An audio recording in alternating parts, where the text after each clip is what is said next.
Okay, back for part 2 on the Erica Synths Syntrx II tutorial for beginners.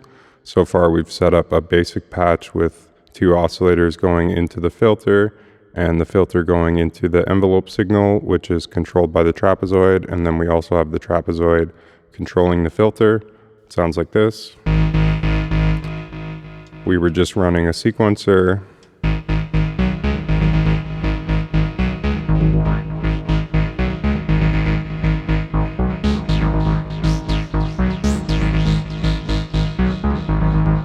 I was explaining the low-pass filter and resonance. The high-pass filter is the opposite of a low-pass filter. It lets the high frequencies through while cutting the lows. So if we use it while the sequence is running,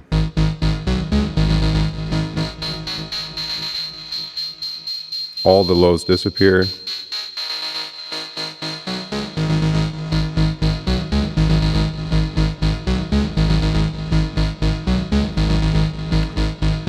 So we can turn the sequencer to random mode, add a few more notes.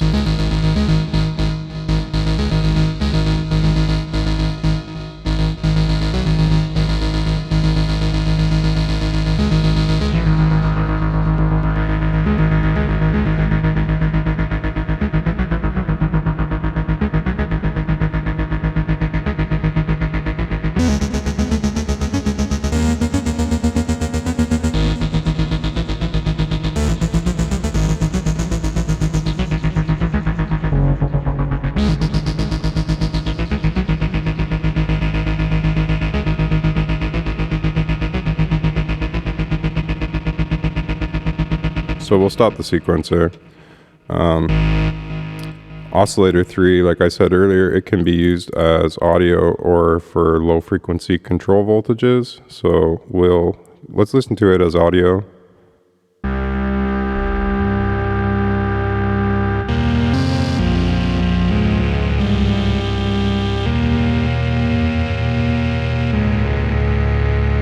If we bring down the other ones.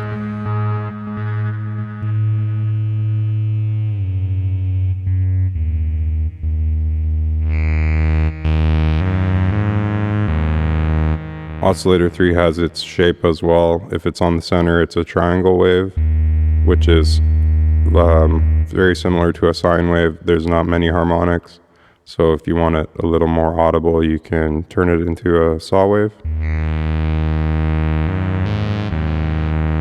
And we'll tune our other oscillators to 3.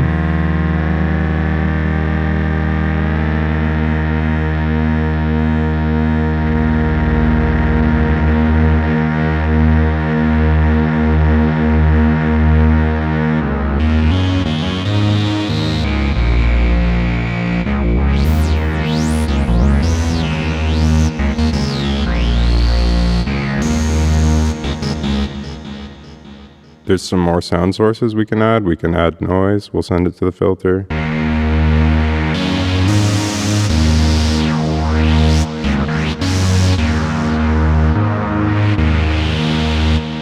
And we can also get the ring mod going. So the ring mod has one of the sources is selectable by this knob and the other one is on the matrix. So we can send the square from oscillator 1 to we'll call it input.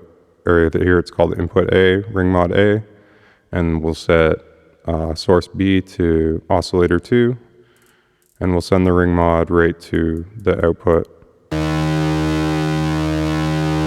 get rid of our other sound just to hear the ring mod for a second.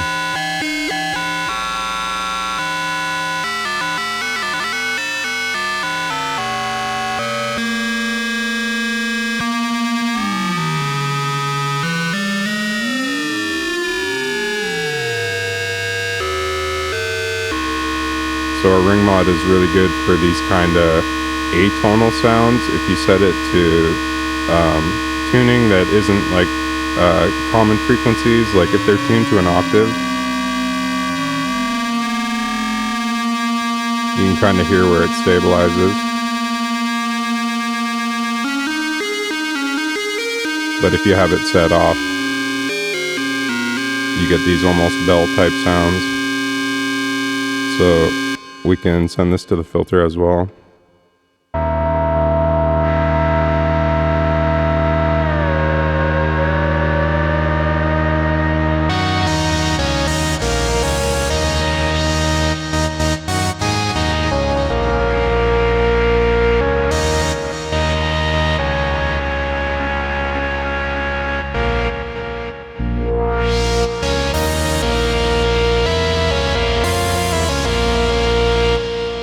So this is using the main sound sources all at once.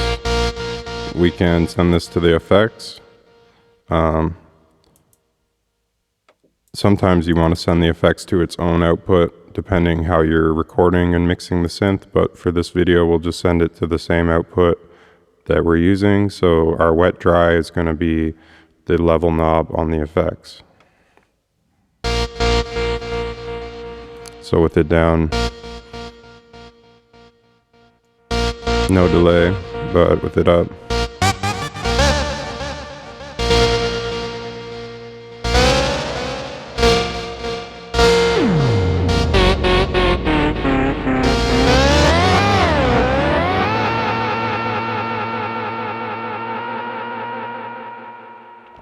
so I would say for general use, you want the feedback and level around like between 4 and 6.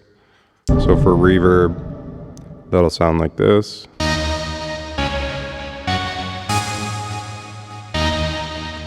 And delay, it'll give you just kind of a few repeats.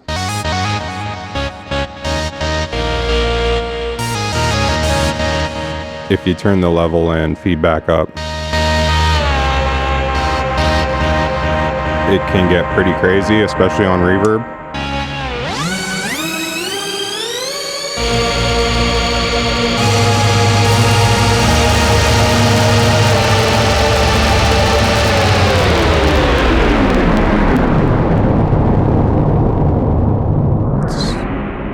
So you want to watch your levels.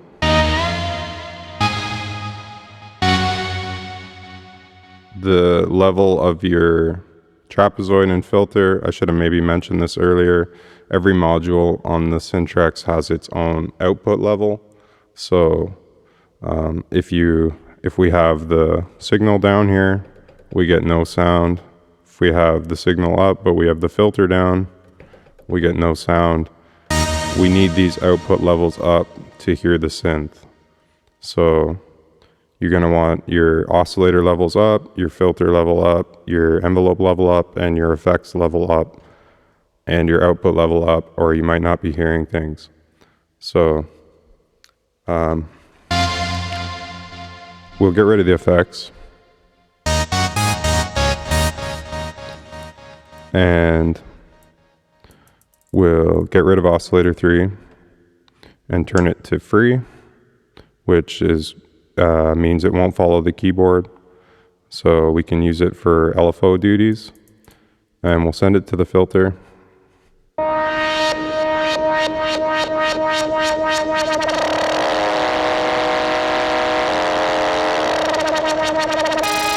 You can leave it on key follow, but if you want a consistent speed, you're going to want it on free.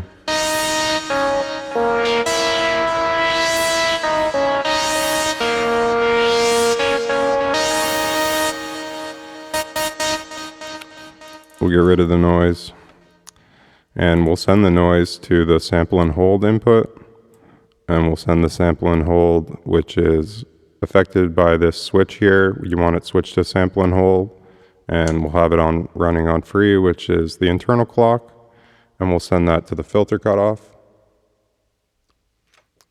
And let's just hear it.